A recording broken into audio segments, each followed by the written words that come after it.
Hello, I am attorney Masa Sam Foray, founder of the Foray firm with offices in Chicago and in Houston, and I am back again to talk to you about all things related to immigration.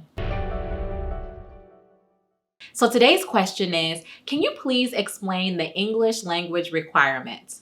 So the English language requirement, presumably this question is related to the English language requirement on the Citizenship Test. As you know, when you submit your N-400 application to become a naturalized U.S. citizen, you have to pass two portions of an actual written exam and interview.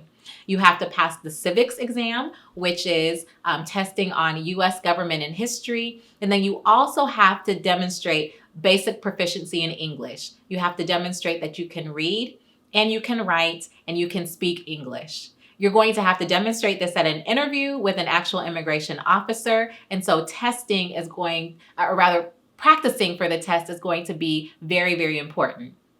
The good news is that over 90% of the people who take this test do pass. And so the tests aren't written for you to fail. Again, I've said this in other videos that in my humble opinion, the hardest part on the road to citizenship is really getting your permanent residency. Once you've gotten your permanent residency, as long as nothing has changed with regards to your criminal history or your morality as assessed by USCIS, then it should not be a very difficult leap for you to go from lawful permanent residence to U.S. citizen.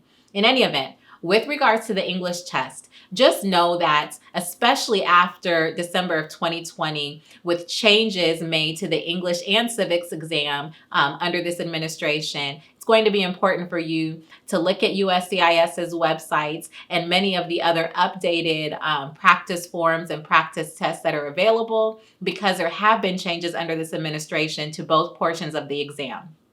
One thing that has not changed, even under this current administration, is that for the English test, because you have to show that you can read and write and speak English, USCIS recognizes that that is going to be more difficult the older you are. And so if you're 50 years old, there is an exception. And if you are 55 years old, there's further exceptions. So at 50 years old, if you are 50 years old when you submit for your N-400 citizenship application, and you have been a licensed permanent resident for at least 20 years, or rather a lawful permanent resident for at least 20 years, then you're going to be exempt from taking the English exam. And then also, if you are 55 years old and you've been a lawful permanent resident for 15 years, then you're going to be exempt from taking the English test.